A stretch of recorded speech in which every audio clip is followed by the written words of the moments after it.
Mom, Sis, and Grandma. Your family, so I expect a $30,000 wedding gift from each of you. Oh, but don't invite Grandma to the wedding. It's just a hassle to make accommodations for someone in a wheelchair.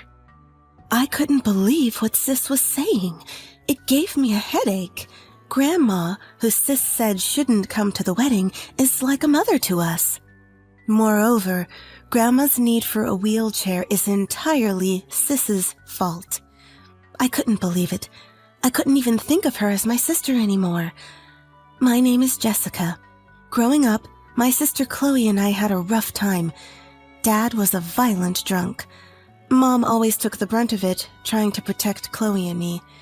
It was heart-wrenching to see Mom with bruises all over. Dad was like a storm. Every time he came home, he would go on a rampage, turning everything upside down. Chloe and I spent our childhood huddled in a corner, waiting for the storm to pass. As you might expect, our parents eventually divorced. Dad was furious when the divorce came up, but Mom somehow managed to go through with it. Custody went to Mom, so Chloe and I ended up living at Mom's childhood home. That's when Chloe, Mom, Grandma, and I started living together. Grandma is incredibly kind and showered us with love to heal our emotional wounds. Because Mom was working full-time, Grandma took care of most of the household chores. She cooked our favorite meals, taught us the names of the flowers in the garden, and instilled good manners in us. I can't thank Grandma enough. So I couldn't understand Chloe's gradual change of heart. Around the time she hit her rebellious phase, Chloe started to change. She often hung out with a bad crowd and stopped studying altogether. Even at home, she'd grumble, "Move it," when she passed us in the hallway or on the stairs. Chloe's bad attitude was a constant concern for me, Mom, and Grandma, but things came to a head when Chloe was in college. By then, Chloe regularly came home in the early morning hours.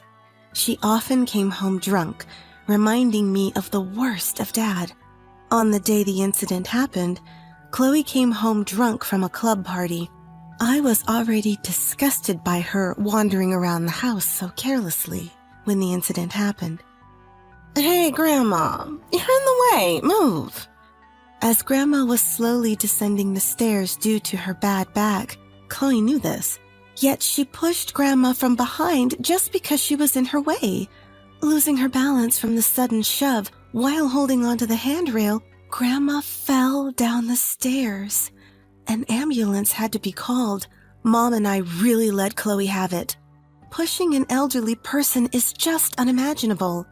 Even with the arrival of the ambulance, Chloe sobered up a bit, but kept justifying herself, saying, "I barely touched her.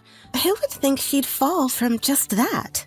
Grandma ended up fracturing her leg and worsening her already bad back, resulting in a hospital stay.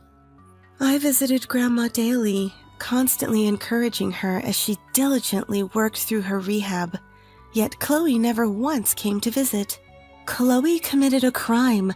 How could she do this to Grandma, who has always taken care of us? I'd say in rage, to which Grandma would always reply, "It's okay. It's fine."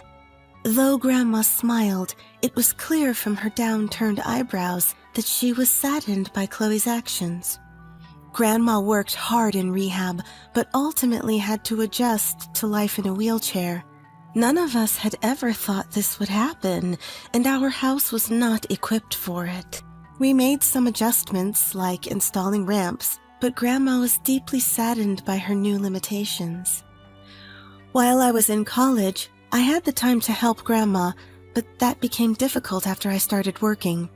We told Chloe, who was still a student, "You're the reason Grandma is in a wheelchair now, so please help her when you're home." But our words fell on deaf ears. While scrolling through her phone, Chloe would respond with a careless, yeah, and continued her partying and drinking, never assisting Grandma when she needed it.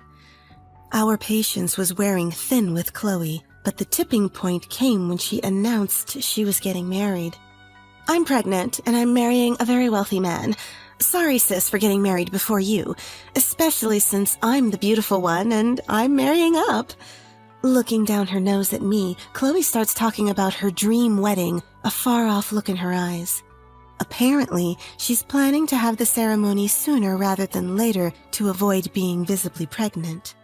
With her wealthy husband providing ample funds, Chloe boasts that she can have the wedding of her wildest dreams. I'm wearing a princess-like dress for the wedding. I'm planning a lot of surprises, and I'm going to go all out with the food. So, Mom and Sis, you should feel grateful I'm even inviting you. While I find Chloe's behavior intolerable, she is my sister. I was genuinely happy for her marriage and pregnancy, but being told to be grateful for an invitation was off-putting. Furthermore, Chloe only mentioned Mom and me, completely omitting Grandma. Unaware of my growing suspicion, Chloe unknowingly answers my unspoken questions. Mom, Sis, and Grandma are family, so I'm expecting wedding gifts to be around $30,000. Oh, but don't invite Grandma to the ceremony. It's a hassle to accommodate someone in a wheelchair, you know. I couldn't believe the nerve of my sister Chloe. I knew she was out of line, but this was just too much. The amount she expected for a wedding gift was outrageous. And most shocking of all, the idea of not inviting Grandma to the wedding was unthinkable to me. Grandma stepped in to take care of us when Mom was swamped at work. She raised us with so much love. To treat Grandma like she's a burden? And to think Chloe was the one who pushed Grandma down the stairs, leading to her being wheelchair-bound. Grandma has been saying how she feels like a burden since then. Chloe's words must have cut her deep.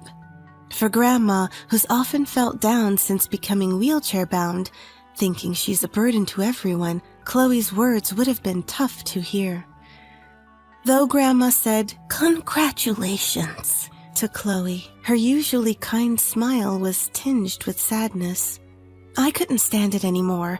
A surge of anger bubbled up from within, an anger that had been simmering ever since Grandma was pushed down the stairs. That was the moment I decided I was done considering Chloe my sister. All right, make sure you get a proper wedding gift. You better wear something nice, or you'll make my fiancé's high-profile guests look bad, Chloe said. With that, she wheeled out a large suitcase from her room and left the house as if she owned the place, completely ignoring Mom's angry shouts. "I'm so happy to finally get out of this old dirty house," she said, filled with spite, and left waving her hand. Mom and Grandma were stunned for a moment, but I was burning with a desire for revenge.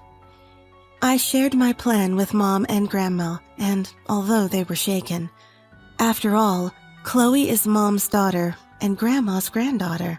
If they disagreed, I was going to try to talk them out of it, but they thought about it for a minute and then nodded. "We need to set her straight once and for all," Mom said, filled with regret about her parenting. Grandma reassured her, "You were an excellent mother. It's my fault Chloe turned out this way." Seeing the two of them so hurt only fueled my determination for revenge even more. Months later, the day of Chloe's wedding arrived. Since it was a day off, I was enjoying a cozy tea time at home with a book. I looked at the clock and noticed that Chloe's wedding had already started. Grandma had even baked cookies to go with the delicious tea, making for a truly serene day off. Just then, both my and Mom's cell phones and the home landline began to ring.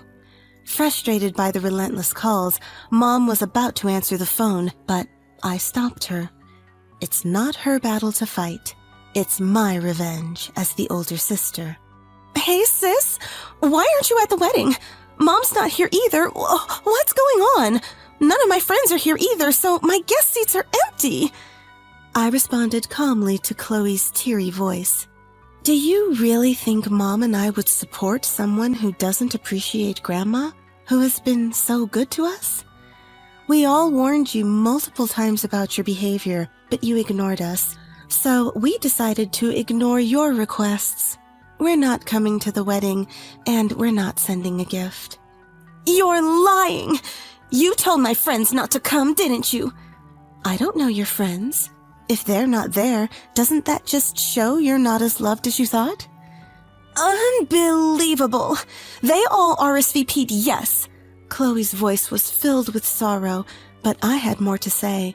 By the way, we sold Grandma's house and moved. We're not telling you where. What? Why wasn't I informed? We don't want you to come. You've made Grandma's life miserable. Why are you being so cruel? We're sisters. The one who forced Grandma into a wheelchair life is you, Chloe. Our new home is entirely accessible, and we even designed the kitchen to be easy for Grandma to use. She baked cookies today, and we're enjoying them now in our new home. That's heartless. Just come to the wedding now. My fiancé is furious. Well, brace yourself for more embarrassment then. What do you mean? I invited Dad. He'll probably get quite drunk and make it a memorable reception. We haven't seen Dad since the divorce. We had occasionally received letters from him, but that was it. After getting Dad's contact information from Mom and asking him to come for Chloe's wedding, he was thrilled. Great news. Sounds like there'll be plenty of booze.